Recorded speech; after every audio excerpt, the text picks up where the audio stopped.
Good morning, good afternoon, everyone. I'm Leah Thoms from the marketing team, and I'd like to welcome you to our webinar today. We'll be talking about the upcoming changes to TLS certificate lifespans down to 47 days.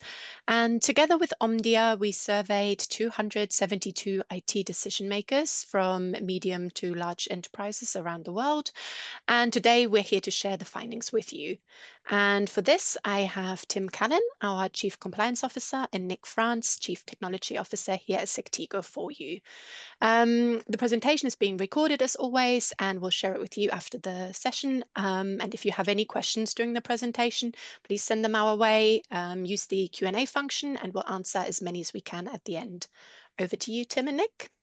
Thank you, Leah. Hi, Nick. How are you doing today? I'm good, thanks, Tim. And how are you? Good. So here's what we've got. As Leah mentioned, the big piece of new information is that we did sponsor this very large global survey that Omdia operated on our behalf to bring in ultimately an end value of 272 IT decision makers who were directly involved in certificate and certificate managed decisions from companies of 1,000 employees and up. So that's the end. It was representative of a mix of nations around the world, European, North American. I think there might have been some other in there as well, but at least represents Europe and North America. And ultimately, it was about, as we know, certificate lifespans are shrinking, marching their way down to 47 days. And how are organizations dealing with this? What's their level of preparedness, and what are they doing to get prepared? And so we'll do a little bit of background so everybody kind of has the same baseline, and then we're going to get right into the results of the report. Sound good, Nick? Absolutely, Tim. Yes, let's carry on. All right. So shorter certificate lifespan. So here's the basics. So these are new rules. These are rules as of the CA Browser Forum. This applies to all public TLS certificates, and this is something that every CA must follow. So the basic, the rules today are that the maximum term for a certificate is 398 days. The maximum DCV, domain control validation, reuse period is also 398 days. That means once I've DCV'd a domain or an IP address, I don't have to do that same thing again as a CA for that period of time. And then the reuse period for organization validation, which is to say, you are really Tim's car wash, has to be done every 125 days. And then, as we can see, on these dates, the maximum length for these things drops. So on March 15, 2026, the maximum certificate term will go down to 200. The DCV reuse period will follow that, and OV reuse will drop to 1 year. March 15, 2027, maximum cert term goes down to 100 days. DCV reuse period matches that. And then on March 15, 2029, 2 years later, finally it drops down to 47 days for cert term, and DCV reuse period goes down to 10 days. Now, a little quick bit of color, if these days seem arbitrarily round, 200 days, 100 days, and that thing that's very head-scratchy, 47 days. The way to think about this is 200 days is a little over 6 months, just like 398 days is a little over 1 year. And that means that you can get on a 6-month cadence, and you have a little bit of wiggle room in case a cert doesn't, actually, in case your automated firing doesn't work and you have to go manually do it, or go and do an early renewal, or just, you get a little bit of wiggle room. 100 days is a quarter, 3 months plus a little bit of wiggle room. And 47 days is 1 month plus a little wiggle room. So when you look at them together, that's how we get to this level of cadence. So these are coming, these are rules. These will not change. And so again, what we were interested in this research in is what's going to happen to organizations? Are they ready, and how are they getting ready? You want to add anything to that, Nick? No, I think it's as we've explained probably several times before, Tim. Yeah, I think it's important for people to recognize the one thing I usually point out on this, which is the DCV reuse period. That means you're going to have to, work with your domain and DNS teams and make sure you're prepared to automate that as well as certificates. And Yeah, obviously that goes down all the way down to 10 days because a certificate is really just like an attestation that someone controls a fully qualified domain name at a given period in time. So the shorter that gets, the kind of safer we all are, as we talked about many times. And yeah, I think it's going to be interesting to look at the survey and try and give people an idea of where they might fit in their preparedness and readiness, because it's something I know yeah, you and I both get from customers and other people that we speak to is to, well, I feel prepared or I don't feel prepared, and how's everybody else doing? So hopefully we can sure. answer that question now. I love it. Why are we doing this at all? Just really quick, shortening of certificate lifespans helps the environment in a few ways. The biggest one is they're just safer. If your certificate lifespan is shorter, then the threat window for a problem with a given certificate goes down, right? The total time there's risk is less. So let's say, for instance, there's a key compromise or a certificate is misissued or a malevolent employee is doing something malevolent. All of those things are lessened in terms of the total time that bad impacts can occur if certificate lifespans are shorter. It also helps us with crypto agility. We can change our cryptographic standards faster. It drives operational efficiency initiatives inside of the organization. So organizations that are doing things in clumsy, manual, error-prone ways because they only have to renew their certificate once a year are not going to be able to do that moving forward, and it forces operational efficiency to occur.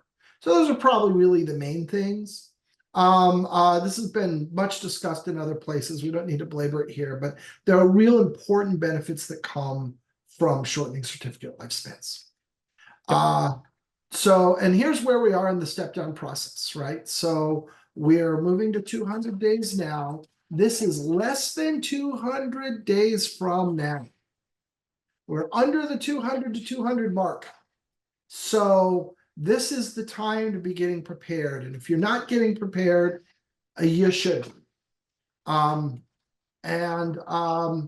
important thing to remember here is you don't need to be perfect. You need to be on the right path. And this is one of the things I stress a lot. On March 15, 2026, I expect that there will be very few organizations that are 100% automated in their server certificate deployment. But remember, at this point, you're doing them every 6 months. So in the event that some of them have to be done twice as often, you can weather that as long as the bulk of them get automated.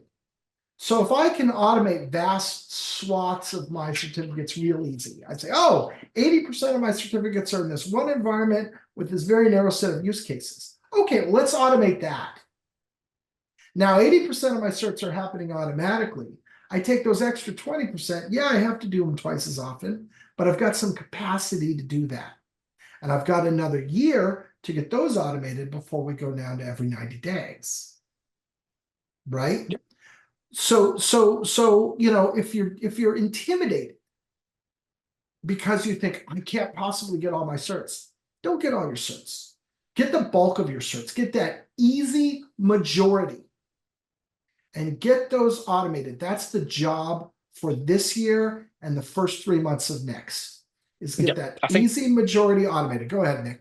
I was going to say one of the ways I've said it is almost a variation on the title here, which is don't let perfect be the enemy of good, right? Don't aim for Right. 100%. It's very difficult to get there. Not many people will, certainly not in the time we have left. But as you Right. said, Tim, exactly.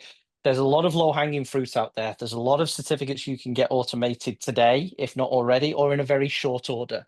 And so you should look to get those done and then worry about the systems that are a bit more delicate. There isn't an Yeah. easy path to automation that you can see. And that is one of the reasons we should say, Tim, is why we ended up kind of with this step down process, just like you said a few minutes Yeah. ago. Right. 6 months is twice the work, right? It is a lot more work, but it's tolerable. We don't jump straight down to 47 days in 2026. It's a step down process. And that's really by design to give people the time to make the progress they need. If we jump to 47 days in March of 2026, I think we all acknowledge there would be chaos. So we've got this Yeah. nice step down process, which will, it will incur some pain. It is going to be twice the load just by March next year, but that does give you the time to still do some things by hand and focus on how you can get as much as you can automated. Yeah, exactly right. And that was explicit in building this the way it was to facilitate that kind of thing. All right, so let's get to the report, shall we? All right. Yep. So, State of Crypto Agility Report. We have a decent number of questions. We have like 10 or so questions we're going to roll through here. So we need to give the bulk of this to that. So let's go ahead and get started. So the first question. So again, these are the people who manage certificates inside their organization. So these are the folks who should know. So which best describes your organization's understanding and tracking of public TLS certificates?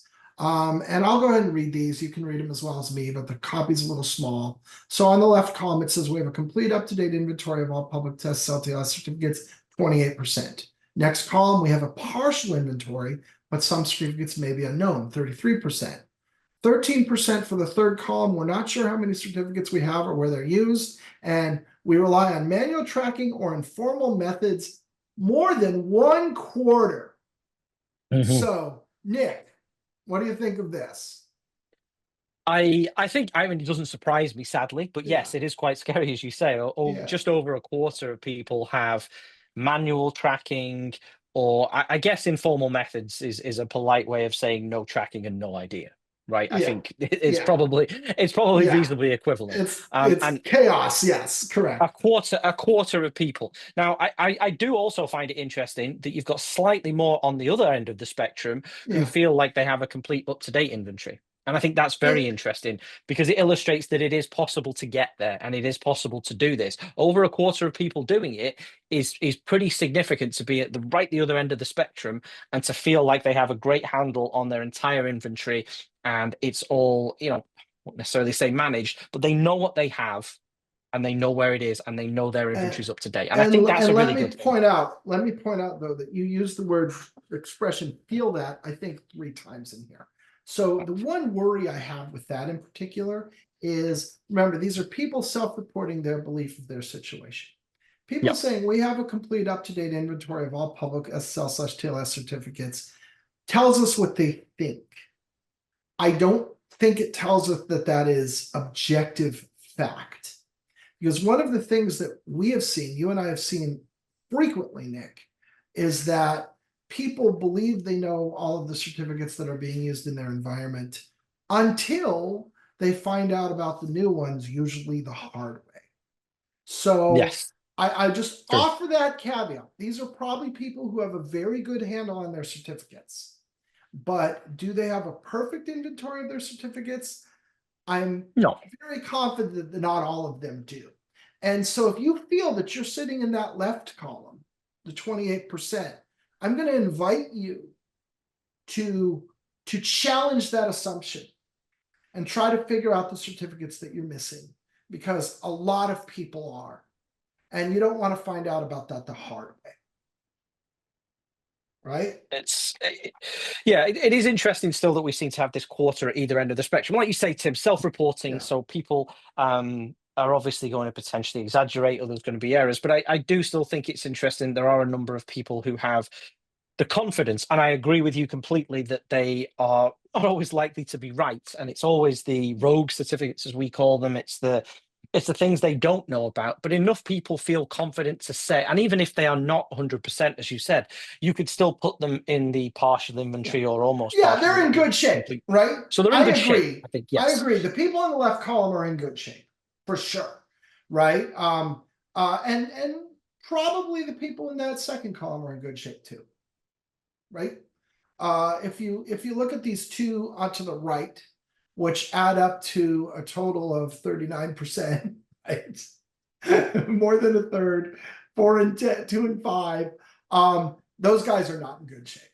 Those are the people who are going to really feel the pain when we go even down to 6 months. And if you feel like you're sitting in one of these right 2 columns, this is the time to galvanize the organization. You have time to get in better shape by the time the certificate lifespan drops. But Exactly. And this that's one is of the the first time to things we get say, going. isn't it? It's one Yeah, of the first things we say, Tim, is the first step is to know what you have.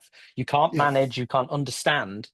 And you're right, the right-hand side of this chart, the people that either have a very little or no understanding of yeah. their certificate states, that's where you need to start on the first step of this, which is the discovery and find out what you have. Agreed. All right. Second question. How confident are you that your organization is tracking all certificates? So here you go. This goes to kind of what we were saying, right? Not at all confident, 0%. I love that. I love that because that shows awareness of the problem. When we made this survey, and I was one of the reviewers on this, I was really curious what that particular thing was going to say, and I was thrilled to see that, because that means that the people who are doing this understand the challenge they're facing. Slightly confident, 33%, moderately 37%, very confident. Oh no, shoot, I'm getting that backwards. I screwed that all up. Not at all confident, 0%. Okay, yeah, all right. I got that backwards. Not at all confident, 0%. That's good, Okay. right? Yeah, that's good. Okay. Slightly 33, moderately 37. If we add those two together, we're at 70% right there, right? Very confident, 72%, extremely confident, 13%. Again, I'm going to challenge that rightmost column. Sorry for my earlier saying that wrong. I'm going to challenge that rightmost column. 13%? Really? Yeah, And again, it's if you feel like you're sitting in that column, I'm going to invite you to try to figure out which ones you missed. yeah, it's a lot for people to think that they have all, and with all Yeah. being, all caps there, Yeah. and quite strongly defined.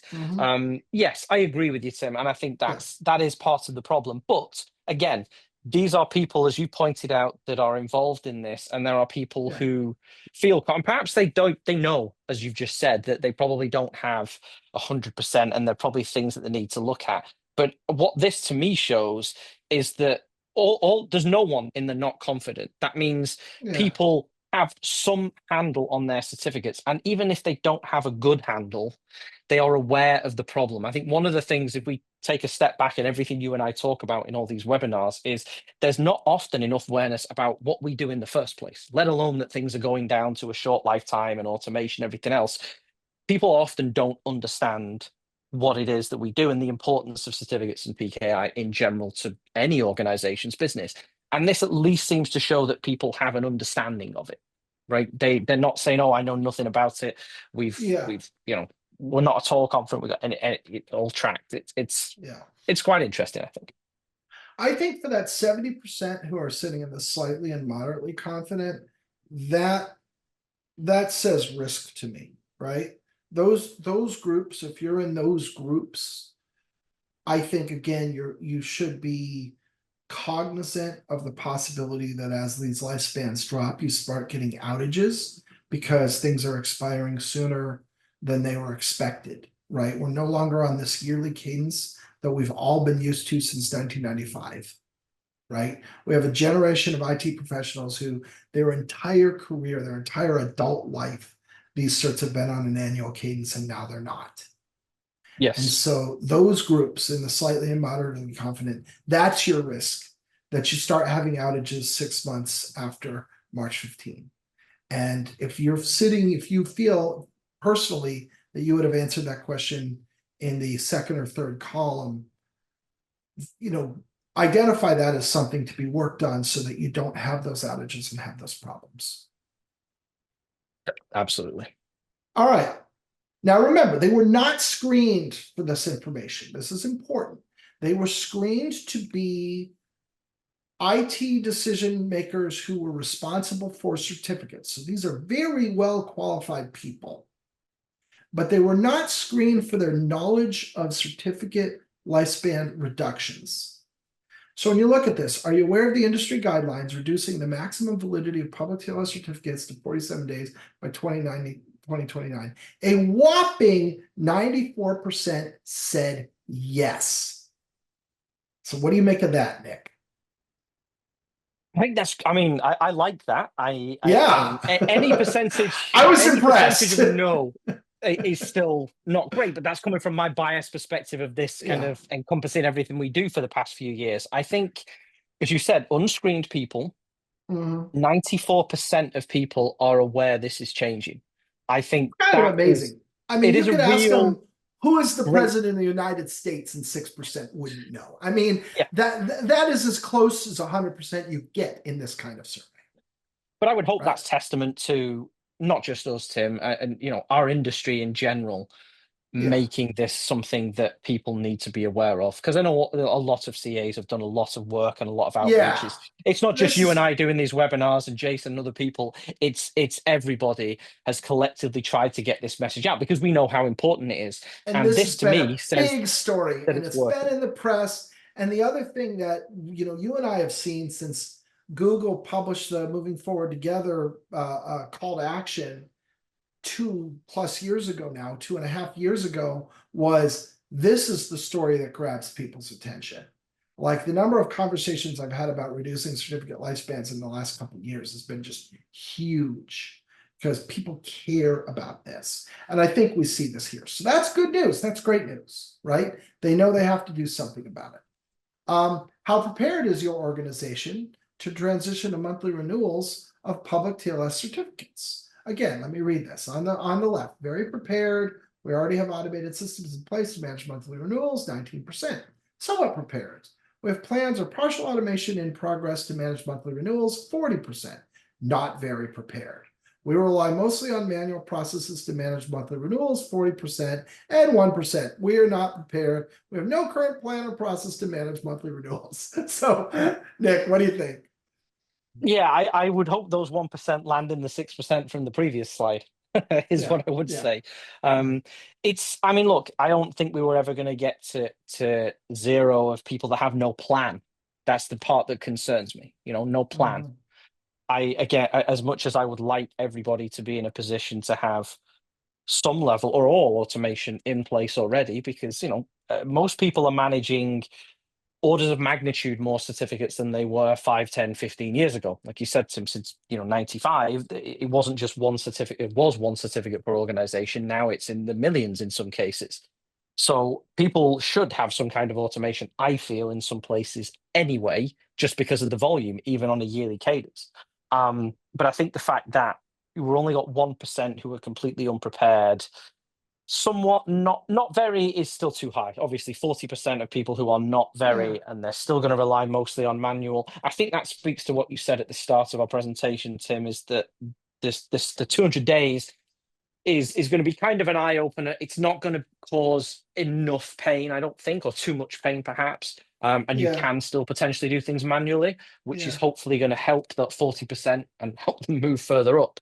But it is, I think it's also quite interesting to me that we've got, what is it? Well, 20% almost, who feel they're in a very good position. Again, I like your caveat of some people might be overestimating their abilities, perhaps, but yeah, 19% of people saying yeah, they are in a great position is good. I mean, I think yeah, that's I certainly agree. higher than I would have expected. And what's nice about the 6-month cadence is if it does turn out that some of us were overestimating how good a condition we're in, we're going to figure that out, and we're going to have the capacity to deal with it, and we're going to identify those things when they come up for expiration, right? So again, what you said earlier, that's the reason for the step down process, is to give us time. If we're sitting in those left 2 columns, it gives us time to say, oops, better correct this one. Oh, I missed that one. Let's go fix it, right? And that's what the step down process is for. If you're in the right 2 columns, if you're in that 41%, this might get real painful in 6 months. And maybe what you can do between now and then to make it less painful is pretty smart. All right. Are you concerned about the impact of 47-day certificate lifespans on your organization? So not at all concerned, 4%, slightly concerned, 17%, moderately concerned, 26%, very concerned, 31%, and extremely concerned, 21%. So we take the right 2, add those together, we're at more than 50% of everybody. Yeah. So the majority of people are very or extremely concerned about the impact of 47-day certificate lifespans on your organization. Nick, Yeah, thoughts? well, I was going to say, being moderately concerned about something is still, it's still Yeah, worrying, isn't it? Right. So I would absolutely. And lump, now we're at almost 80%. I would Right. lump those last three together. Fair So enough. I I agree. think it speaks back to the fact that people are aware of this problem.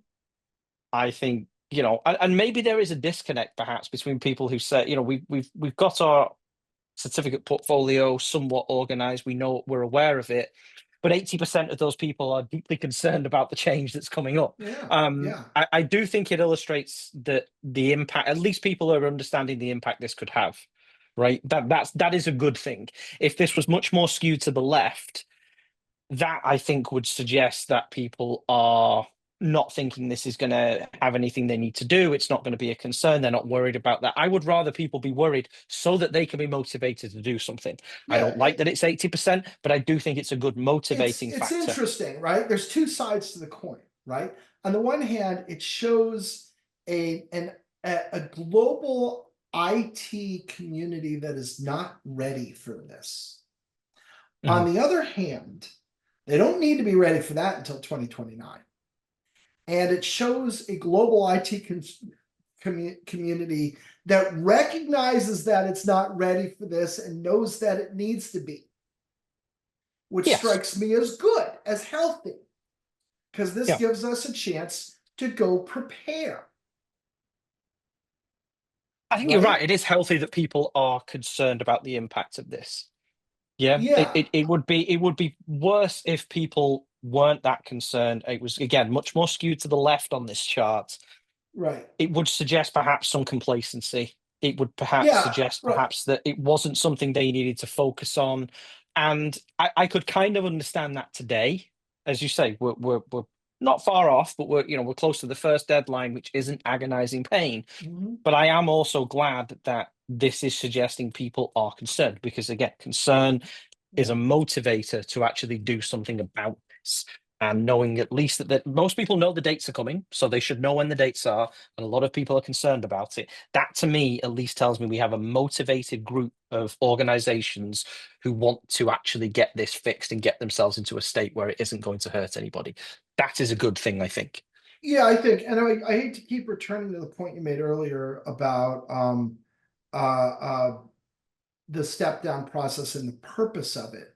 But it is so central to all of this. So if you're sitting in the left two columns, not all concerned or slightly concerned, but how to put this, let's say, but you don't deserve to be there, right? If you have a false sense of confidence, the good thing about the step down process is it's going to allow people to discover that without completely getting shut down, right? And that's the point. Say, oh, wow, we're not prepared at all. Holy moly. Well, okay, when we're on a 6-month cadence, that's not going to be nearly so damaging as when we get down to the 1-month cadence. And so what that Yes. lets you do is it lets you have that wake-up call and go rally the troops and obtain your budget and your roadmap and whatever else you need to get to that better level of preparedness. Yep. Absolutely. Yeah, No, you're right, yeah. Tim. I agree with you on that. It's a good point. All right. Which automation methods does your organization currently use for certificate management? Now, everything we've looked at up to now is a pick one, right? It's a radio button. Now we're at a pick many, and I think this was a top 3. I think all the pick menus, if my memory serves, where you can pick up to 3. And so, but it might be a pick all. I'm not sure on that. We could look that up. But anyway, the point is these add up to more than 100%. That's why, right? I can select more than one of these. So it says, which automation methods does your organization currently use for certificate management? In fact, I'm going to rephrase that. I'm pretty sure this is just a pick any. You could pick them all if you wanted, because this would make sense to limit them to 3. So CLM, 67%. Acme, 58%, right? You might easily be using both of those in tandem. Homegrown or custom build optimization, 57%. ITSM platform, 45%. SCEP, 41%. EST, 33%. And then none of these, you could select that if you wanted, That is 1%. So 99% of people had at least one of these in play. Yeah. So what do you think, Nick? Yeah, I mean, I think that's a good thing. You Yeah. know, and these are obviously the most popular methods. Whenever we've talked Mhm. about either on webinars or we've done presentations or either of us speak to customers, I think all of these kind of bullet points are things that we hit. You know, Acme especially, we always talk about the importance of having a CLM, and you can tell many of these. Yeah, they aren't just a pick one option. They aren't mutually Right. exclusive. Most CLM platforms have some kind of Acme. They have some kind of you know, automation in there, which I guess you could put under like network agents and things like that under that homegrown or custom built automation. So I think it gives us an idea in where people's focus is to solve this problem. And it is, as you'd expect, on having a proper certificate management platform, Acme being up there as certainly higher than all the others as a specific protocol is again what I was expect. Interesting for me a little bit is that two of the options down the bottom, SCEP and EST, they are great for automating certificates. They are not particularly great for automating public TLS certificates, which is where the lifetime is coming Yeah. down. Now, But in that all suggests that fairness, the people question are just asks what automating automation certificates. methods do they use, right? Yeah, So yeah, but go on. Yeah. which suggests that people are at least doing certificate automation across the board, which is something we want anyway. I mean, Which is certificates good. should be automated whether Yeah. you have them for 10 years or whether you have them for 10 minutes. And so, yeah, I do think it's good that people are at least, you know, using the available protocols and tools out there. It would be interesting to see what, not that we can here, but you know, what none of these comes up. I mean, does that mean that no automation, or is that there are other options that we haven't potentially listed here? Yeah, I don't know what that You would know, be. We've got homegrown custom built in the list, right? So yeah, I mean, exactly. Yeah, and remember, these are companies of 1,000 employees and up. So if you have none of this running, you're part of that it's earlier group that said that you're doing it all based on spreadsheets, yeah. But that or could who also be, knows? Tim, that could also be something else we've talked about before, which is when we talk about that not letting perfect be the enemy of good, I think we both acknowledge, and we all acknowledge, certainly, especially in these enterprises, the larger ones, there are old systems.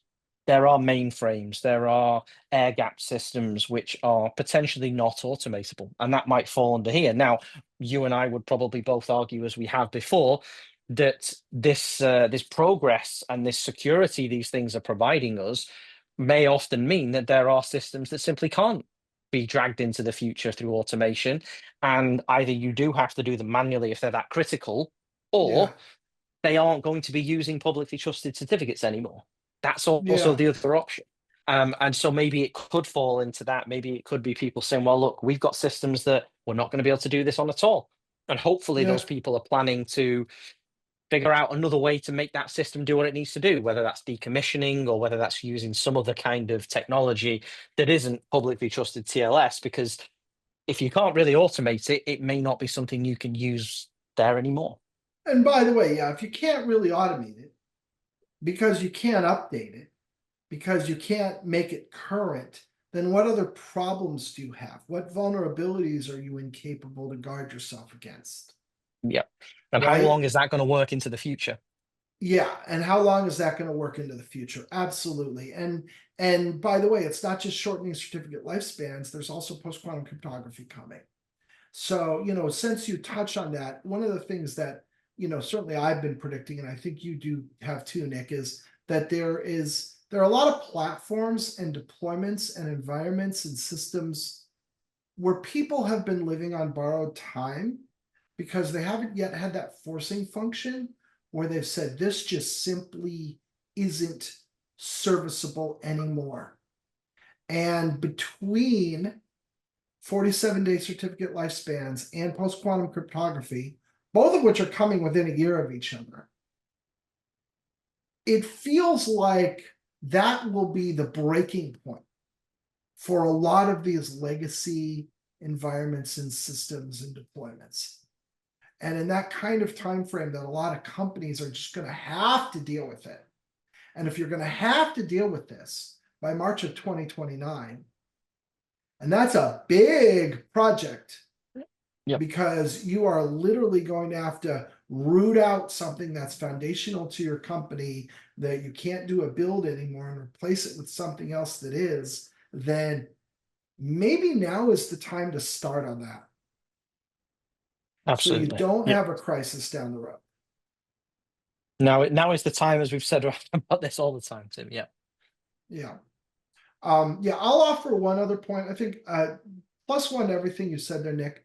The one thing I also found interesting is if you add up the CLM and the ITSM, and even arguably you could say homegrown or custom build automation, though that may be broader in terms of what it is, you're looking at well over 100%, right? And so this suggests, that doesn't even suggest, this definitively says that there's a non-trivial number of organizations that have duplicate certificate management capabilities inside of their walls. And so this strikes me as another opportunity for improvement and optimization. Now, it's possible that your CLM and your ITSM are integrated, and your CLM is handling the certs and your ITSM is what the humans are looking at. If so, that's a great way to do it. Awesome. It's also possible that you have two dueling systems that are both doing the same thing for a subset of the full set of certs. And if it's that second one, maybe you want to give that some thought. Maybe there's a better way to do it, right? So that also jumped out at me when I saw this particular set of research results. Yeah, I agree with that, Tim. I definitely would. Yeah. Yeah. All right. What percentage of your TLS certificates are automated for each of the following tasks? So provisioning certificates for new applications or certificates, 32%. Renewal, 53%, much higher than the other ones. Not surprising to me, but let's return to that. Deployment, 33%. Revoking or otherwise managing, 27%. And DCV, 32%. So, Nick, talk. Yeah, as we said right earlier on, Yeah. and one of the things I point out about the lifetime table when we do it, my concern of 32% at the last item specifically is somewhat worrying, right? I mean, domain control validation. You mean and this by was how low it is? Yes, I mean, yeah, but 32% I'm honestly, I'm surprised how high it is. I think that's great. It is, but that to me has always been the lead that was buried in these changes, right? Yeah. Is that yes, if you can automate I can automate my certificates, great. Have you automated the verification of the domain? Yeah. Because if you haven't done that, then the certificate automation isn't going to work. Because if you haven't got the domain verification done, which as we saw from the chart goes down to 10 days, then your homegrown, as we've just seen from the other side, your homegrown automation is going to request the certificate from your CA, which it isn't going to get back because the domain isn't validated. So I can see your point about 32% being quite perhaps surprisingly I high. thought that was going to be single digit. I think it's great that we're at 32%. I think you're right that we need to be at 100%. It needs to be a lot. It needs to be a lot higher. Yes, it absolutely does, and that's the thing for me. I do concede that it is. It's perhaps higher than we should have expected at this stage, but it needs to be something that goes up. I mean, look, renewing. The other thing I have here is the difference between provisioning and deploying. I guess a lot of that depends on the terminology that organizations use internally, right? Provisioning for new applications or services. I'm spinning up a brand new service, completely new. It's a new product I've built, making sure you have some kind of certificate and automation as part of that. Same percentage as DCV. Okay, that's not terrible. Deploying certificates, I'm going to read that as deploying to existing infrastructure and existing products and services. I think it's again, installing it's about the same. Yeah, it's about the same percentage. Yeah. Yep. And renewing is higher, which I think is interesting. That it's it's not quite double, but it's significantly higher. And that could mean that people are prepared to go through the renewal process on an automated basis, and maybe a lot of it doesn't the problems will surprise be. me to see renewal being the highest one, because that's the obvious forcing function, right? That's the ticking time bomb, right? I often say that every certificate everywhere in your organization is a ticking time bomb that's just waiting to kill you one day, right? And that's the ticking time bomb. So they go, okay, these certs are all these time bombs are gonna kill me one day unless I do something about it. So they go and they focus on automating that portion of it. That makes perfect sense to me. The deployment, the actual installation of the certificates, of course, is a big, first of all, it's a big source of work. And second of all, it's a big potential source of error. And so you would hope to see that number get higher for that reason. That would be that one, and the DCV one you're seeing there are the two I would like to see driven up, right? Revocation and management of certificate. Revocation is kind of a rare event. If that's kind of inconvenient for you when you have to do it, but you don't do it all that often, that's probably livable. Yeah, I think Provisioning that's of, one of the few yeah, things on this particularly, but certainly across the board, that I wouldn't be upset if that didn't go that much higher. As you say, yeah, Tim, I mean, revocation yeah, is something that is, it's a rare event. It should be a rare event. I mean, right. key compromise, yes, or if you have Yep. some other kind of compromise, then yeah, But revocation. it's But just it not doesn't that common. necessarily. Well, Yeah. it's not common. And if we get towards 47-day certificates, one of the driving factors that we maybe haven't talked about as much is that Yeah, it becomes less important. it Absolutely. becomes less important. So you don't Yeah. really need to have revocation, automated in a sense, if we can all get down even beyond 47 days, where the window of risk is very, very short, and Yeah. revocation isn't even something that's practical. Yeah, it's So interesting. I had a conversation like within the last month from somebody from a global 2000 company, the guy in charge of certs there, and we were talking about this reduction in lifespan, and he goes, once we got to automate this to get down to 200 days or 100 days, he goes, we're just going to go monthly because why wouldn't we? And we're going to look at trying to go down to 10 days because why wouldn't we? Right? I'm like, yeah, yeah. So once you're at the point where you're going monthly or you're going every 10 days, like the risk of an unrevoked cert is just so much lower, which is part of the point. It's a big part of the point yeah, of the whole thing, right? Yeah. The other one I'll say is that this top one, provisioning new certificates, I'm also less worked up about that for the simple reason, again, that it's very much the minority of what we do. We do it, but most of what we're doing is renewal and yes, installation. So it's the minority of what we do. And furthermore, that's where you've got focused attention. When we're setting up the new service, we got developers, we've got a ticketing process, we got QA, we have product management involved, we have focused attention, right? So if those certs have to be done in a way that's not set it and forget it, it doesn't matter as much. Yeah, there's maybe some extra human labor involved. Okay, whatever, right? Furthermore, there's yeah, not an existing service that's going to go down and make the company cost the company money. It's a new thing. This is a new initiative. We haven't done this before. Well, if someone screws the certificates up, then we say, oops, and we go fix it, and we delay our launch by a day. So the yeah. stakes are much lower.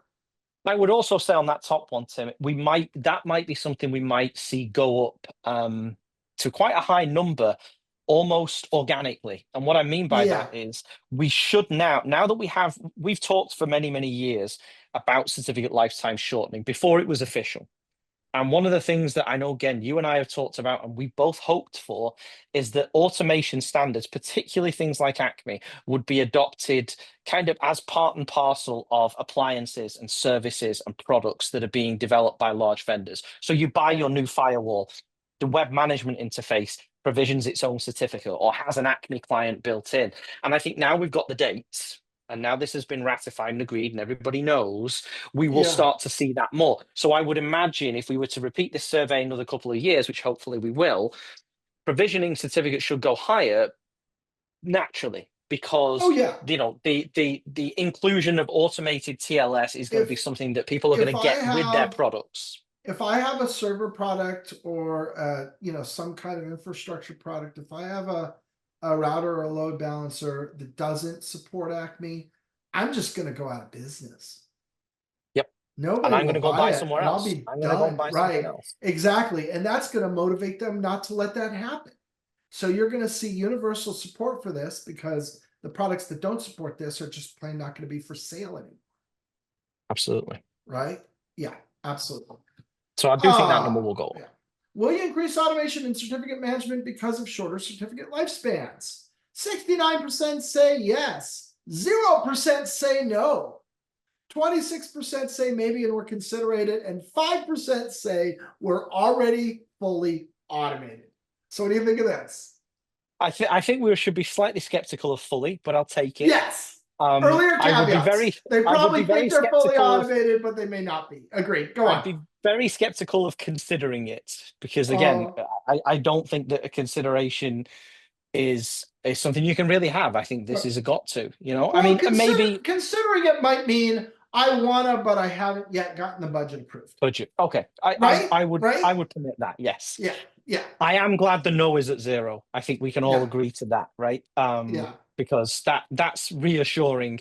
Nobody has gone into this survey and answered, hopefully honestly, and said, no, I'm not going to think about this. No, we're not going to do it. I'm going to, I'm going to pay some intern to sit there and click buttons every day of the week, 365 days a year. I think that's positive. We don't have anybody, even out of the people we've surveyed, hanging at the back saying, I'm not going to get on board with this. I think that's what it indicates to me. So 0 no's is great. Fully, again, I think we've got some caveats behind that, but just a big number at yes. Just a big. But it's also only 5%, right? Most people, 95% of people are indicating a strong desire or a hard plan to increase their automation. I think this is terrific. That's fantastic. Yeah, I agree with that. Absolutely. Yeah. I don't think that's one that's too controversial. Yeah, very happy with that. To what degree are the following aspects obstacles to the adoption? Let's do a top 2 on this. So how to read this chart, right, is when you go left to right, you're going from not an obstacle at all, which is the dark blue band, to a slight obstacle, light blue, to a moderate obstacle, 21%, to significant 39, and critical 63. So when you read these 5-point scale charts like this, normally people use the top 2. You don't have to. We could lose the top 1 critical and give us an interesting viewpoint. That's why we see them all spread out that way. But if we look at the top 2, this is in descending order on a top 2, and that's also what we have listed to the right. Those numbers to the right, 63, 57, 56, that's the top 2, right? So compliance or audit constraints is the top 1. Then competing roadmap items, then security concerns, then integration concerns. Only then do we get to budget. Uncertainty about vendor tools or solutions. Job security is very low, which is good. And awareness of alternatives is very low. So thoughts, Nick?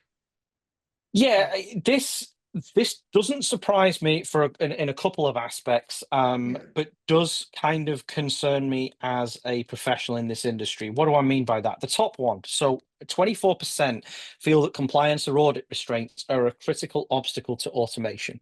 So what that tells me, and it's something that I've heard, and I'm sure you have as well, is that people are saying, I can't automate this system because I have a requirement that says I cannot. I have to give someone notice. I have to tell a government about this. And I don't like it for a number of reasons. One, I think in many cases it's not true or a misinterpretation of what's been said. I think that is honestly one in my experience. My other concern is that it's not a misinterpretation, and we do have places where regulation is inhibiting progress for security, which I don't like. It's basically saying there's a reg saying that I can't be agile and that I can't be secure. I have a regulation that tells me I'm not allowed to be secure.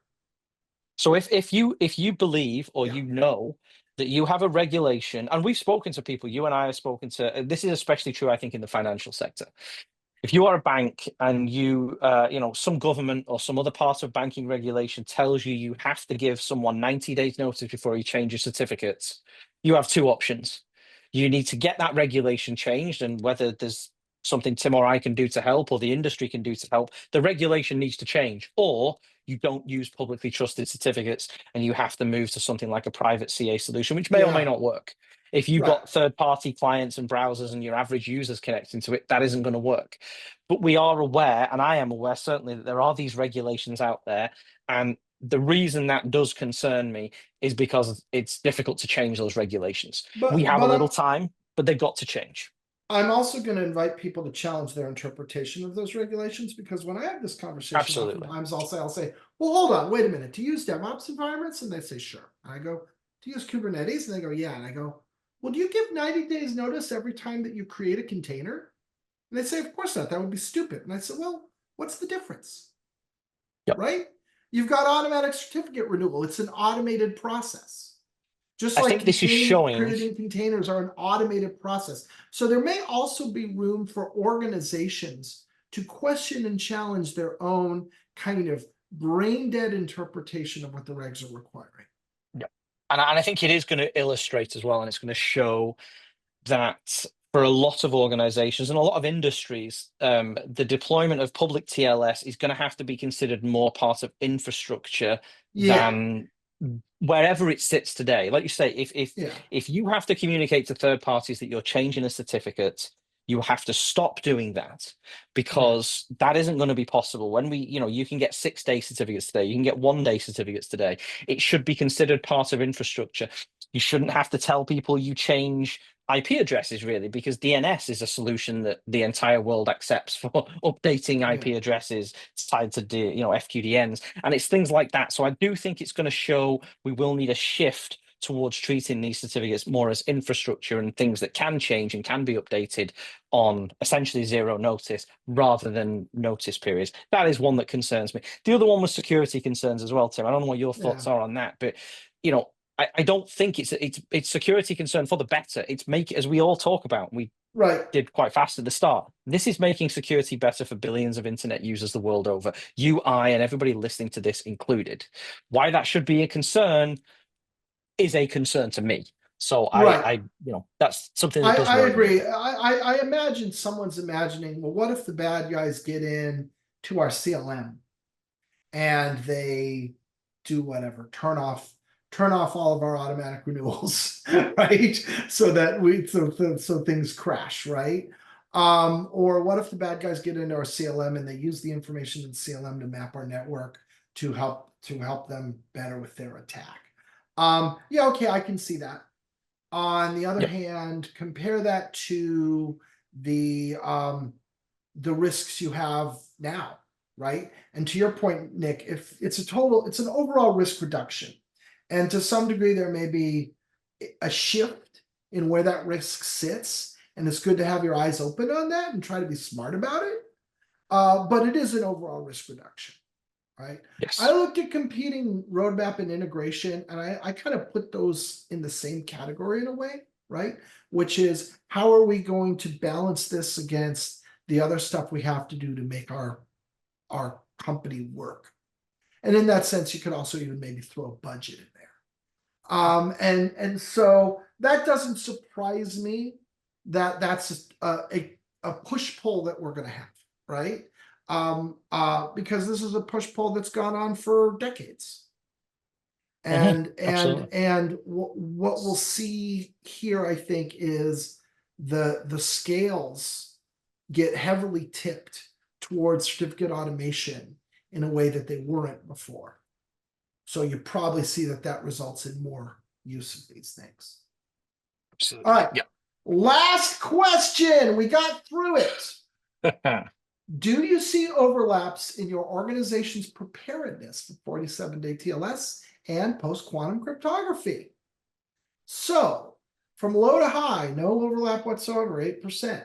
We'll return to that. Slight overlap, 10%. Moderate, 34%, significant, 38%, and they are exactly the same, 9%. So if you add the top two together, 2% don't know. If you add the top two together, right, 47%, nearly half, are seeing a high degree of overlap, with half not. So what do you think, Nick? I think it's interesting that half the people don't, honestly. Yeah. I mean, we've talked about it, and I think it should. I would have hoped it would have been more obvious, right? The benefits for everybody moving down to more agility, being able to quickly cycle through your certificate estate, knowing that, all right, we don't know a date for this post-quantum thing, but knowing that it is going to happen at some time soon, we think, certainly within our lifetime, maybe a lot sooner than that, knowing the potential damage that can cause, right? We have these new machines out there that can theoretically break any encryption we have on the planet today. Being able to then click fingers and change that in essentially as little as 47 days seems like a real overlap. It seems like it The is the work we same have thing. to do is significant. Absolutely. Yeah. Yeah. And so it's preparation for that, right? It's preparation for an event that we don't know when it's going to happen, but it's the exact same preparation. Whether you are changing your cert every 47 days because the CAB forum says so, or because you move from one CA to another, or because you've changed your infrastructure, is no real different in process than changing it to a post-quantum one that your CA can offer because a quantum computer has arrived and can break RSA. Right. So I think got to do the same stuff. It does concern me that 50% of people don't see that. So maybe this is one for us to take away, Tim, and do more of do a bit more of education. Maybe this is an education opportunity. Yeah. All right. But that's what stands out to me on that last one. If you like this conversation, I am co-host of a podcast that talks about issues like this. PKI certificates, automation, Acme, et cetera, PQC, et cetera. We post new episodes every week. It's Root Causes. Find it wherever you listen to podcasts. We'd love to have you come join us. We also have an asset for you, the State of Crypto Agility report. This is the report on these results and also results around preparedness for PQC. And we're happy to share that with you as well. There's a domain here, and I think we're also going to be sending that out in an email. And with that, we're ready for questions. Leah, go. Great. And yes, we'll be sending this out. First question, do you have a prediction how the public TLS certificate landscape will look post 2029? I think that's a good one. Go ahead, Nick. I'll let you go first. You go first, Tim. I think the reduction to 47 days has done the thing we're looking for in terms of certificate lifespan for quite a while. I won't say forever, but don't expect another one to be on the heels of this. I think there's going to be a taking of inventory and let people be get comfortable with where we have now. Remember, the more we reduce lifespans at this point, the marginal improvement goes down because the number of days that you're taking off that risk window just gets smaller and smaller and smaller. So the motivation to keep shrinking gets lower. 47 is the destination for a while. Mm-hmm.